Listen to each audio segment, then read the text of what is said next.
গতকাল চন্দ্রনাথ ধামে এমন এক দৃশ্যের সাক্ষী হলাম যা সত্যি আমার কল্পনার বাহিরে ছিল। চন্দ্রনাথ ধাম আমাদের কাছে শুধু একটি মন্দির নয়, বরং আধ্যাত্মিক শক্তির কেন্দ্র ও হাজার বছরের প্রাচীন ঐতিহ্যের প্রতীক। এখানে প্রতিষ্ঠিত আদি স্বয়ম্ভু শিবলিঙ্গকে দেবাদিদেব মহাদেবের মহাশক্তির প্রতিফলন হিসেবেই আমরা মেনে থাকি।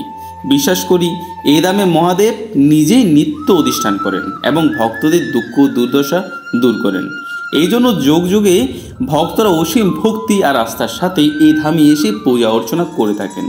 সনাতনীদের কাছে চন্দ্রনাথ ধাম কোনো পাহাড় নয়, এটি আত্মার আশ্রয়স্থল, মুক্তির পথ প্রদর্শক এবং চিরন্তন ধর্ম বিশ্বাসের প্রতীক। আমি গতকাল সকাল সকাল রওনা দিয়েছিলাম, যদিও আকাশ ছিল মেঘে ঢাকা আর আবহাওয়া একেবারে ভালো নয়।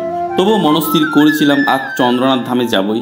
যাওয়ার পথে বৃষ্টি না পেলেও মন্দির প্রাঙ্গণে পা রাখতে পরিবেশ যেন আচমকা বদলে গেল। মুহূর্তে চারদিক ঘন অন্ধকারে ঢেকে যায়, উপর থেকে নিচে কিছুই দেখা যাচ্ছিল না। এমনকি যে দৃষ্টিপথে সবসময় আদি বিরূপাক্ষ মন্দির দেখা যেত চন্দ্রনাথ মন্দির থেকে, সেদিকেও ঘন মেঘ নেমে এসে সব আড়াল করে ফেলল। চারপাশ তখন এক রহস্যময় আধ্যাত্মিক আবহে মোড়া। অবাক করার মতো বিষয় হলো, অপ্রয়োজনে কাজে আসা মানুষের ভিড় ছিল প্রচুর, অথচ প্রকৃত ভক্ত ছিল হাতে গোনা কয়েকজন মাত্র। মন্দিরে গিয়ে দেখা হলো দাদার সাথে। মহাদেবের একনিষ্ঠ ভক্ত উনি। সংসার ঘরবাড়ি সব ছেড়ে তিনি আজ মহাদেবের সেবাতেই নিজেকে সম্পূর্ণভাবে উৎসর্গ করেছেন। ধামের পাশেই পড়ে থাকেন, যেন প্রতিটি নিঃশ্বাসে মহাদেবকে অনুভব করতে পারেন। ভাবতেই অবাক লাগে, কত জন্মের সাধনা আর পুণ্যফল জমলে এমন সৌভাগ্য মেলে। সত্যি তিনি ভক্ত নন, ভক্তির জীবন্ত প্রতিমূর্তি। তার মতো মানুষের চরণধুলি পাওয়াটাও আমাদের জন্য এক বিরল আশীর্বাদ। মন্দিরের ভেতর পূজার আয়োজন চলছিল, তাই ভেতরে প্রবেশ করা সম্ভব হয়নি। তাই আমি বাহিরে বসে অপেক্ষা করছিলাম আর চারপাশের দৃশ্য উপভোগ করছিলাম। কিন্তু সেই দৃশ্য সত্যি বলছি, শুধু দেখার নয়, কল্পনাতেও আনতে পারিনি আমি। কিছুক্ষণ পরপরে চারিদিক থেকে মেঘ নেমে এসে পুরো চন্দ্রনাথ ধামকে ঘিরে ফেলছিল। মুহূর্তেই চারপাশ অন্ধকারে ঢেকে যাচ্ছিল, যেন আকাশ থেকে দেবলোকের কোনো আবরণ নেমে এসেছে। এমন দৃশ্য সামনে থেকে না দেখলে বোঝানো সত্যি অসম্ভব। মহাদেবের লীলা দর্শন করতে করতে আমি মন্দিরের চারপাশে প্রদক্ষিণ করছিলাম, কিন্তু প্রদক্ষিণের মাঝেই বারবার চোখ চলে যাচ্ছিল সেই অভাবনীয় দৃশ্যের দিকে, যেখানে প্রকৃতি নিজে যেন মহাদেবের মাহাত্ম্য প্রকাশ করছিলেন। মনে হচ্ছিল আজ আমার জীবনের এক বিরল সৌভাগ্য, এমন এক অসাধারণ দৃশ্য দর্শন করতে পারছি, তাও আবার স্বয়ং দেবাদিদেব মহাদেবের আবাসস্থলে দাঁড়িয়ে। সেই মুহূর্তে হৃদয়ের গভীরে অপার শক্তি, শান্তি, ভক্তি আর কৃতজ্ঞতায় ভরে উঠছিল পুরো সত্তা। চন্দ্রনাথ ধামে আমি সব ঋতুতেই উঠেছি, কিন্তু সত্যি বলতে বর্ষাকালের সৌন্দর্যের সাথে আর কোনো ঋতুই তুলনা হয় না।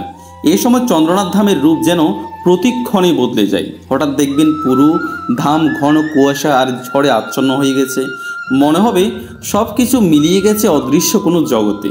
কিছুক্ষণ পরে আবার মেঘ ভেসে যাচ্ছে দ্রুত গতিতে। কখনো দেখবেন আকাশে মেঘ জমে আছে, আবার চোখের পলকে সব উধাও। মানে চন্দ্রনাথ ধামের বর্ষার রূপ এমনই অনন্য, কখন কোন রঙে সাজবে তা আপনি কল্পনাও করতে পারবেন না। মন্দিরে পূজা চলছিল, যেই সময়টার জন্যই আসলে প্রতিবার চন্দ্রনাথ ধামে ওঠা হয় আমার। সমতল থেকে প্রায় 1200 মিটার উপরে দাঁড়িয়ে সে মুহূর্তে চারপাশে এক অপার্থিব পরিবেশ তৈরি হয়েছিল। ঘণ্টার ধ্বনি, কাঁসার শব্দ আর শঙ্কের নিনাদ মিলে পুরো চন্দ্রনাথ ধাম যেন স্বর্গীয় আবহে ভরে উঠেছিল। মনে হচ্ছিল স্বয়ং দেবলোক থেকে আশীর্বাদ নেমে আসছে চন্দ্রনাথ ধামে, আর আমি সেই লীলার সাক্ষী হয়ে দাঁড়িয়ে আছি। দুপুর 2টার দিকে যখন আমরা ফিরে আসার জন্য রওনা দিলাম, চারপাশের পরিবেশ বারবার আমাদের টেনে ধরে রাখছিল। এত সুন্দর দৃশ্য রেখে কার মনই চাইবে ছেড়ে যেতে। প্রকৃতপক্ষে এই দৃশ্য সামনে থেকে আরও বেশি চমৎকার মনে হচ্ছিল। এমন অভিজ্ঞতা পেতে হলে অবশ্যই বর্ষাকালে চন্দ্রনাথ ধামে আসতে হবে।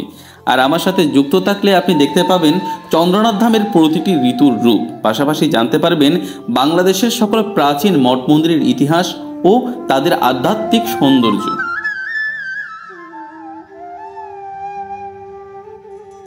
চন্দ্রনাথ ধামে প্রতিটি মুহূর্তই এক অনন্য অভিজ্ঞতা, যা শুধু চোখের জন্য নয়, মন ও আত্মার জন্য এক গভীর শান্তি ও আনন্দ বয়ে আনে।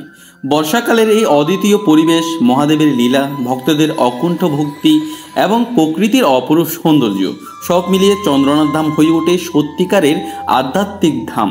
এখানে এসে প্রতিটি ভক্ত অনুভব করেন যে ধাম শুধু একটি স্থান নয়, বরং এক জীবন্ত আধ্যাত্মিক শক্তি যা হৃদয়কে স্পর্শ করে।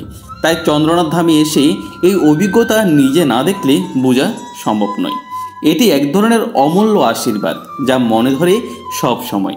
হর হর মহাদেব, জয় চন্দ্রশেখরের জয়।